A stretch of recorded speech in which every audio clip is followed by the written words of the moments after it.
Hi, guys. I've gotten a lot of questions about the new moon that is entering our atmosphere or whatever. And so let's go ahead and talk about it. I prepared us a little slideshow so we can keep on track and you can kind of follow along. But this is about the astrological meaning behind the new mini moon that has just been discovered named PT5. So the first thing that we need to know, everyone's talking about how we're getting a new mini moon, woohoo. But I think that's a little bit misleading. This mini moon is not an actual moon. This thing is 30 feet long, okay? I mean, like, there are people's rooms in their houses that are bigger than this. And so it is a very tiny asteroid, but it's still worth discussing in my opinion. So this thing is called PT5. It was discovered on August the 7th of 2024. It will be orbiting from September 29th to November 25th of this year, 2024. Will it impact us? That's the real question. It will not impact us in the sense of like a dinosaur level. It's not going to hit the Earth. But does it have astrological significance? And that's what I wanted to dig into. Will it act like another moon? Will it make us extra moony? In astrology, the moon impacts your emotions. And part of the reason why it does that is, of course, physiological. The moon and its movement impacts the atmospheric pressure and the movement of all the water on the earth. So when we're talking about the moon's effects on people, we're not just talking about like some etherical thing that no one can prove. I mean, like, people are affected by barometric pressure, and that is a fact. The moon's movements do affect us, and it affects our mood and our feelings. This is obviously really too small to probably make a very big difference. In that sense, it's probably more of an interesting astronomical phenomenon than an astrologically significant one, but there is an interesting timeline happening here because it's showing up just in time for the US election that's going to determine a lot of things for the entire world.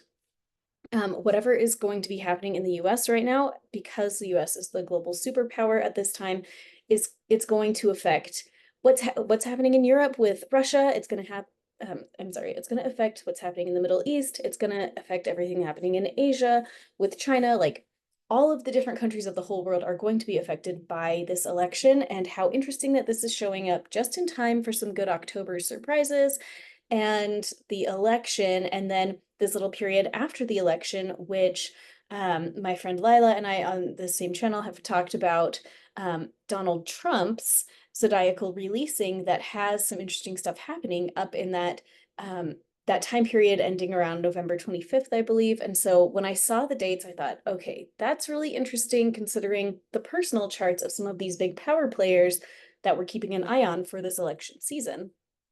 And this whole situation reminded me of Comet 12P Pons Brooks that showed up for the April 8th total solar eclipse. So this is a slide from my big April 8th solar eclipse video. I think it was called like Eclipse Palooza or something like that. And so this is what I wrote at that time. I mentioned how comets, when they show up and are visible, they signify sudden change, sudden transformation, and they remove what is old to make way for the new. And Pons Brooks. So Pons Brooks is the comet that was seen in the sky at the same time as the solar eclipse that crossed America. So this was some of the historical context of Pons Brooks, was that it was discovered during the War of 1812. And on the date that it was discovered, there was an invasion. The American forces were led to invade Canada and they were not ready for it. And the big important thing is that the guy in charge of the invasion had his correspondence spied on and leaked. And he apparently wrote that he had a spiritual prompting that this is a bad idea, and he just did it anyway. And of course, this led to failure and surrender. There was a particular loss of women and children. 2/3 of the children who were with the camp were slaughtered by the Shawnee Indians who fought them. So that was the American children got slaughtered. The last time that this comet came around prior to now was in 1954. And so the stuff that happened during this window was MKUltra, mass vaccination of children against polio, hydrogen bomb testing, and the domino theory showed up this idea that democracy and communism are like dominoes, and it really prompted the interventionist take on foreign policy that we owe it to the whole world to control how they want to run their governments and how government is showing up for people, because if we do not make sure it's democracy, then communism is going to show up. Like this kind of the world policeman type of mindset is starting to be born at this time, really. I mean, I guess, there it was born a little earlier, but this is the domino theory situation showed up at this time. And so this is a slide from, again, the April 8th eclipse thing, but I was saying, I think that this comet indicates that people are not going to feel ready for what's going to happen. We may be feeling spiritual promptings on a mass level or on a personal level that we ignore because we think it's just the right time to invade Canada, like the War of 1812.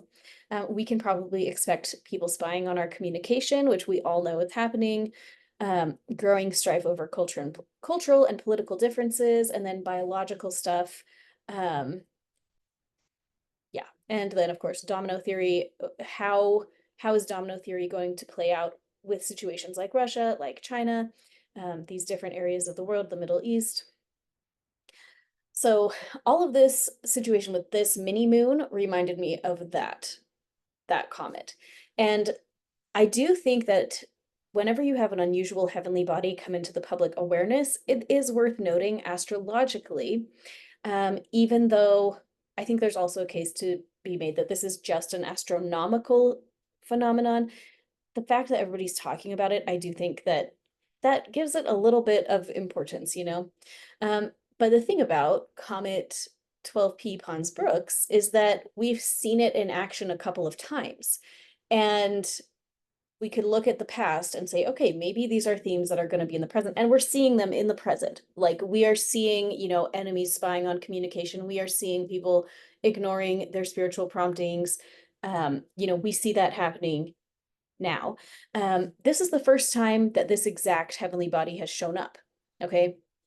So we don't know exactly how it works yet, and we discover how things affect us personally and the whole world astrologically by paying attention to the circumstances around their discovery and their transits. So some other mini moons in the recent past were discovered in 2006. RH-120 orbited the Earth from 2006 to 2007. There was one in 2020, and this one really stood out to me. February 2020 is when we discovered it. It escaped Earth's orbit in May of 2020, and I thought, okay, 2020, all the weird stuff happening in 2020, that's interesting. So I went ahead and took a look at the RH-120 perigrees, which is the times it was closest to the Earth. It exited the orbit in July of 2007. And during its, year and a half or whatever that it was close to the Earth and like in the Earth's orbit, it was the closest on September 11th, which is a key date to me, just in general, even though it was 2006, it wasn't 2001, but still, we have September 11th. We have the 3rd of January, which now, of course, everyone always talks about like January the 6th or whatever. We have the 25th of March and the 14th of June. That is actually Donald Trump's birthday. And so, I don't know, when I saw this and I saw this couched with September 11th and June 14th, and then this like January and March connection, I was thinking of like how the whole world shut down this 25th of March. I mean, of course, in 2020, around the 25th of March is when we all realized, oh no, the 2 weeks to stop the spread is not, it's not 2 weeks. Like this is gonna keep going. This is 2 weeks that's becoming, a full year, So this is interesting dates now, but at the time, would we have considered these dates particularly significant? I mean, September 11th, certainly. June 14th is also Flag Day, which is a pretty interesting thing, I guess. But anyway, those were just interesting, and I don't really know what to make of it. But this exact piece of space rock comes from the Arjuna asteroid belt, and so I decided I would just take a minute and see why it was named that, and it was actually named the Arjuna asteroid belt after the ancient prince Arjuna, the protagonist of the Hindu epic Mahabharata, which is where we get the Bhagavad Gita. The Bhagavad Gita, the Hindu scriptures, is a subset of the Mahabharata written text. So these are some crazy things about Arjuna. Okay, I looked up his whole story and I read the whole thing for you. And it's busy and crazy. So he is the third of five brothers, and they're all princes. And okay, so he goes out kind of like, I don't know, like Robin Hood or something. And there's a guy that's like, if you can shoot this arrow just right, then you will win the hand of my daughter. And so he competes to win the hand of the princess, and he wins. And the king is like, okay, you have won the prize. The prize is my daughter.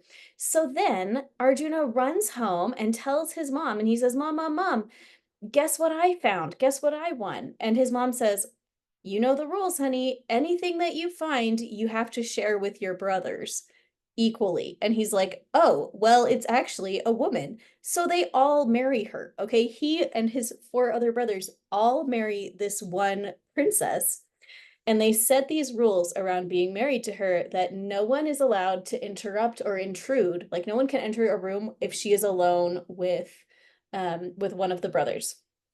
And so this girl, she marries all five, and then you know, she's hanging out with one of the brothers, and but they're like hanging out in the room where all of the weapons are, and Arjuna has to go get some kind of weapon for some reason. And so he like runs into the room to grab his weapon, and oops, she and his brother are in there, and so he gets exiled because that is the rule. If somebody comes into the room, they're exiled for a whole year, and they're supposed to remain celibate during that time. And so he gets exiled, and then while he's in exile, he marries two more princesses plus Krishna's sister. Krishna, like the Hindu like deity. Okay, so now he's married to three princesses plus like basically a goddess. He has a bunch of kids. He stops a divine forest fire with Krishna. They team up and stop this forest fire that another deity has caused, because this one deity decides that he's so hungry he has to eat this whole forest. And so he's like setting it on fire, he's like trying to eat it. And then this other deity is trying to stop him from eating it by raining all the time. And then like Arjuna and Krishna come in and they just like slice and dice everything up. And I don't know. Even so, in the article I read, they were like, this is the weirdest part of the story. I'm like, okay, that's okay. So anyways, if you're an expert of this, maybe you can explain more in the comments. But anyways, he stops a forest fire, very eco-conscious. Then later on, his brother, one of his brothers decides to play dice with another prince somewhere. And in the dice game, he gambles everything that he owns plus his wife, which remember is also Arjuna's wife. And so he loses the game of dice. It's a stacked game. Okay. So they play this game and he loses, but he was going to lose because the other guy was cheating. But when he loses, his wife, like the deal is that her husband will go into exile, but she has five husbands. So here we have Arjuna, who goes off into exile again because somebody else has gambled his wife, their like shared wife, away in this dice game. Okay, so then he's exiled again. And then fast forward, he ends up there ends up being this big war, the Battle of Kurukshetra. And as he's gearing up for war, Arjuna has a bunch of like moral dilemmas and quandaries, and he is not sure how he wants to fight in this war. And so that's where we get the Bhagavad Gita. Krishna is helping Arjuna prepare for battle by sharing wisdom on the morality of war. And again, I'm not a super expert on this. This is the result of like 1 hour of reading up on this. So if I'm totally wrong, please tell me. I am not going to be offended, but this is my takeaway from spending a whole hour on this. And then he became a key warrior in the Battle of Kurukshetra and was the celebrated warrior. His titles are one who conquered wealth and gold, victorious, invincible, undefeatable, one who can shoot arrows equally well from the left and the right hands, which is kind of interesting because I was like reading this and thinking about like the global situation and the asteroid and, tensions, which you could say are between the left and the right. So this is like very interesting, like politically speaking. One who fights well and stylishly in war. I have to say, I love that. It was like very much implying that he like keeps his hair well styled while he's fighting. Conqueror of enemies with great purity. And I saw something about how he did not commit war crimes. Like other people who were fighting were doing terrible things, but he himself did not. He had to fight, but he himself maintained his morality in war. So this is just some really interesting concepts. So I sat there and I thought, okay, what are the big themes that we could take away from this story? So first off, when he wins something, he's forced to share it with everybody. Okay. And being forced to share it with everybody, I say it, but it's like a person. He's forced to share his wife with everybody. And that leads to his exile 2 times, because the first time he accidentally breaks the rules of their sharing and ends up getting exiled. And then the second time, his brother gambles away all of their livelihoods because of this shared commitment, and he ends up having to pay the price for it. Okay. So I think that that's a really interesting, I'll pause there because that's a pretty interesting little dynamic there of being forced to share things perhaps against our wills, or perhaps, we have to participate in agreements that maybe we're not thrilled about with other people that we can't control. Like it's one thing when you commit to one other person, but it's a whole other thing when, in this example, he has a marriage that's between like 6 people. Like that's really complicated and it gets messy. So anyway, we'll come back to it, but this idea of our commitments that we're making, commitments that other people make, like his brother gambling based on a commitment that's going to affect other people and not just himself. Okay. And then as part of the story, Arjuna turns to the divine for wisdom on his moral quandaries, and then he is armed for battle both physically and spiritually. He becomes this vessel for what is considered divine revelation by all of the people that believe the Bhagavad Gita to be scripture. And then he goes and kicks trash in the war, but he does it in a noble way.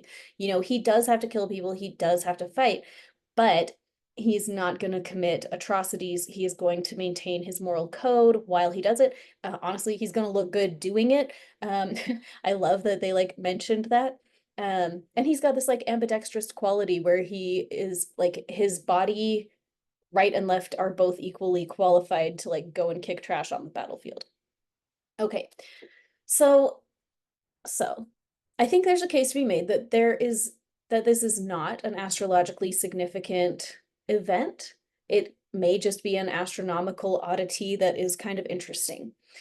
But I do think that there is something to be said for considering the possibility that it does have a meaning. And if it did have to have a meaning, the meanings that I would assign to it, the things that I would be on the lookout for, I would be on the lookout for where are we, what are our commitments about? Where have we committed to things perhaps under duress because someone else told us to? Where have we made commitments that are usually made for like one person? Maybe we've made them to a lot of people. I want us to be on the lookout for where we might accidentally break our own commitments and then have to pay a high price for it. When I have to just get my sword out of the armory. Oh crap, my brother's in here with my wife, and now I'm banned for life, Not really, he was banned for a year. But I want us to be on the lookout for how we might be paying the price for other people, breaking their commitments, but their commitments affect us. And I want us to be on the lookout for the opportunity to become vessels for divine wisdom in preparation for war. Would that be a literal war or a spiritual war? I mean, I would say at least spiritual war, and we just, connect with our creator and ask for wisdom in what we need to do to prepare for whatever kind of war we face, because all of us are facing a war every day. Most people in, the developed world are usually not fighting like an actual war with weapons against human people, but all of us are engaged in, spiritual war. So I think it is worth it to keep an eye on. So using this energy, if we do want to use it, I would guess that now is probably a great time. We have about a week and 2 days before this asteroid really enters our space. So we're going to have to pay attention to what happens on September 29th, on the week following, as it's here, it's only here for 53 days. So what are we going to notice in the next 53 days with this asteroid? I don't know. But I want us all to examine, what have we committed to personally on every level, and I'm thinking of like internally, like I am committed to, I don't know, running my YouTube channel and like showing up, and but I'm committed in my marriage, and I'm committed to my children. Um, what have we committed to on a personal level? What have we committed to as a member of larger organizations? And I was thinking of like the Pledge of Allegiance. Have you thought about the Pledge of Allegiance that you said every day in, elementary school, middle school, high school? Like, what were you pledging? Is that commitment still active as a commitment, even if your heart is not in it anymore? And one thing I want to mention is that I do think that the commitments that we make energetically do impact us for our whole lives until we like consciously shift out of that. Um, and breaking a commitment can have some really big results, some really big consequences, even when we don't always understand what we've committed to or not. One thing that I was also thinking about as, being a member of larger organizations, um, in this context, I was thinking of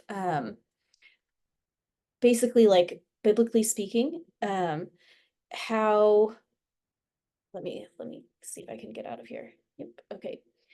Um, I was thinking of in the Bible, we have the Old Testament and we have the New Testament, and another word for testament is covenant. And when we are looking at the Old and New Testaments, what we're really looking at is a series of promises that were made by individuals on behalf of large groups of people. Like the Davidic covenant is going to be like David personally negotiating with God on behalf of tons of people. Or like the Abrahamic covenant is one guy that has made a promise that's going to affect, millions and millions of people. You are most likely a participant in these kinds of commitments that you did not make. If you are a Christian, if you are a Jew or Muslim, like all three branches of that are affected by Abraham's covenant. At least we like each different sect of these religions, like we believe that we are as part of those religions, right?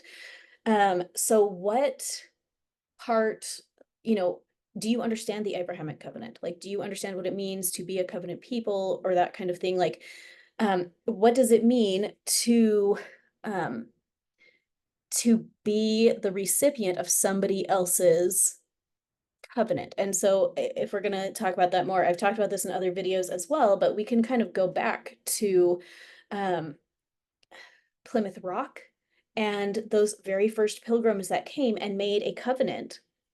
And I talked about this a lot, I think, with the Pluto return videos, because we just had a big Pluto transit that's going to be leading to this massive restructuring of American society over the next 10 years from now. And I do think it has a lot to do with that original covenant of America. And I think George Washington made another covenant on behalf of all of America, either at his inauguration or when he stepped down to let the next president up. But each of us very likely is being impacted by a number of other people's commitments. And there's an interesting book about this that I haven't finished reading, and so I can't like truly recommend it out of you know, having read it myself, because I actually need to just go rebuy it. I bought it and then my daughter she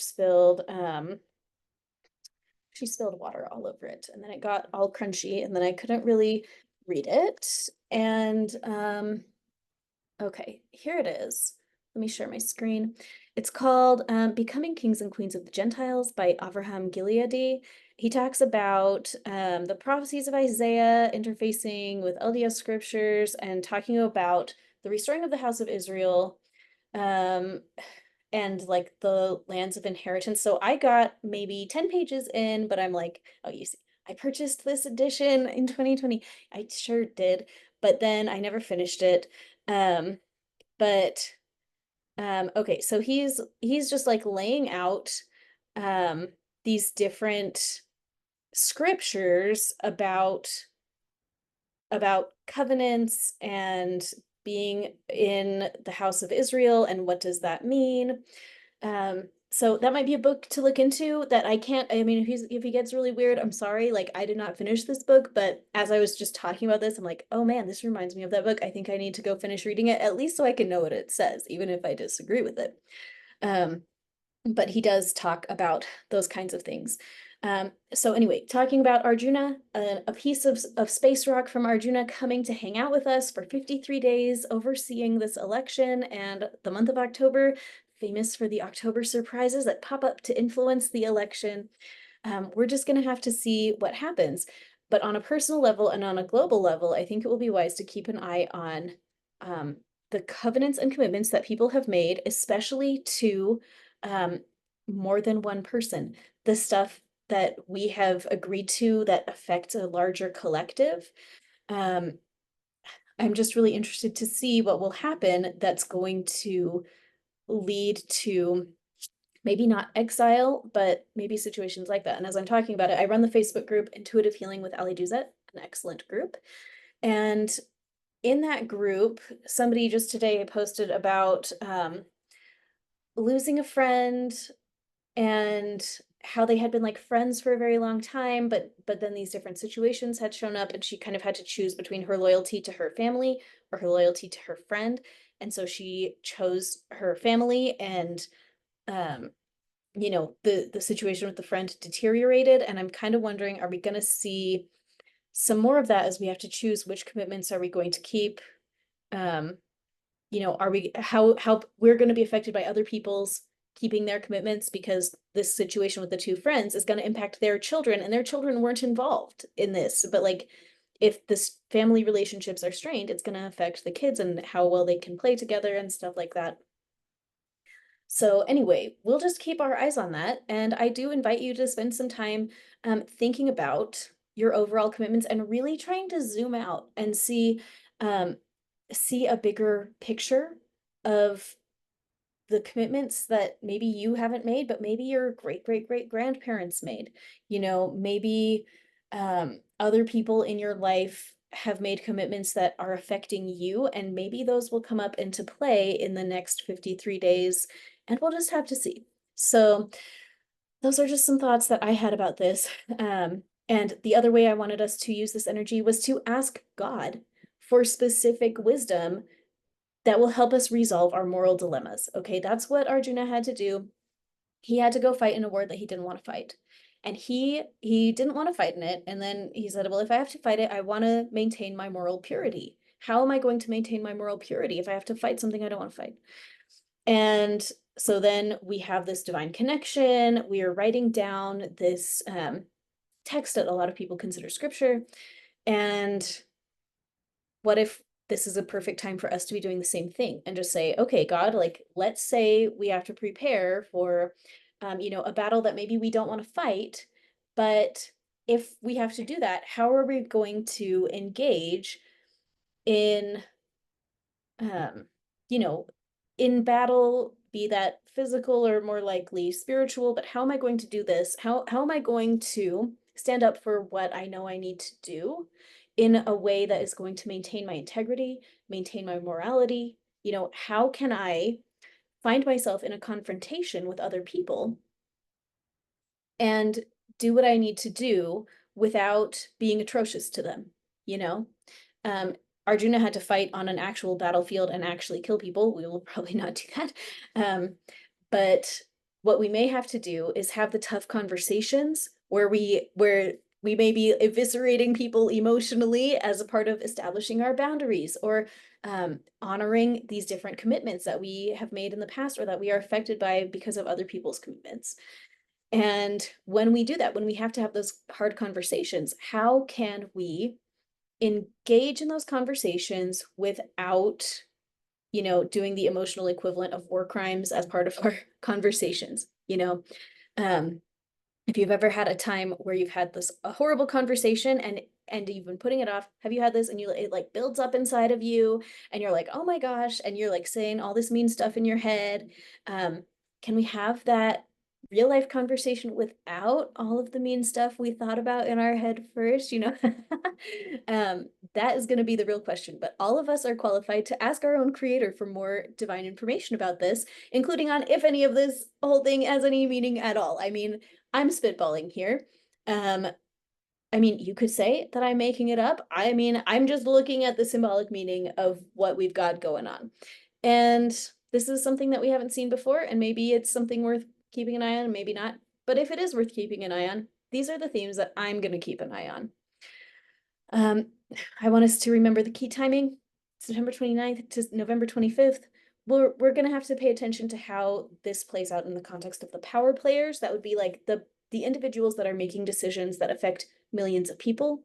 That's going to be the heads of state, ambassadors, generals, the big players, even celebrities. I'd say Taylor Swift is a power player, there's all of this stuff. Well, this is actually interesting. It just came into my mind, that whole like Puff Daddy thing, P. Diddy or whatever, horrifying. And I don't want to get into it, but it's just so horrifying, even though I think a lot of us already knew that stuff was happening. But now everybody knows that stuff was happening.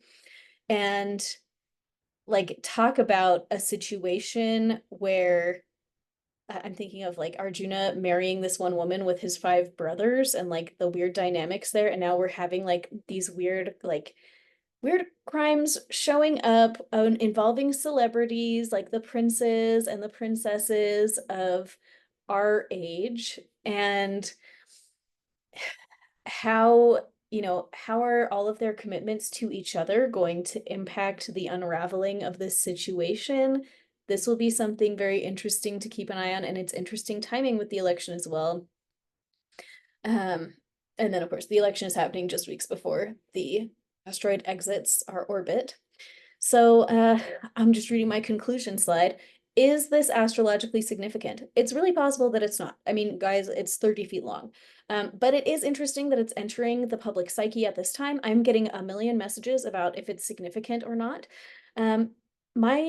My thought is maybe it doesn't matter, maybe it does. If it does matter, these are the themes that I'm interested in exploring. When we're discovering new astrological phenomenon, our job is to kind of look at it a little objectively, to be a little bit, I know people will judge me for saying this, but you'd be a little scientific about it. We'd be a little skeptical about it. We perform our hypothesis. Oh, why can't I talk? We make a hypothesis, and then we see if it plays out.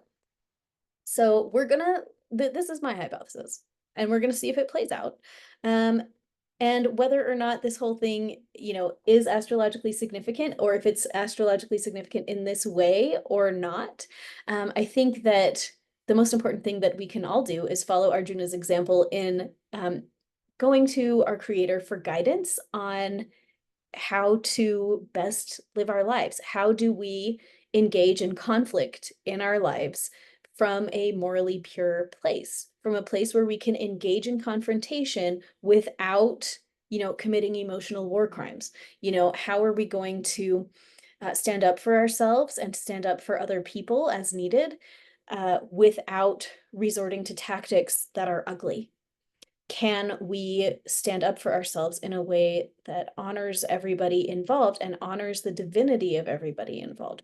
So that is the real takeaway for me. Let me know in the comments what you think.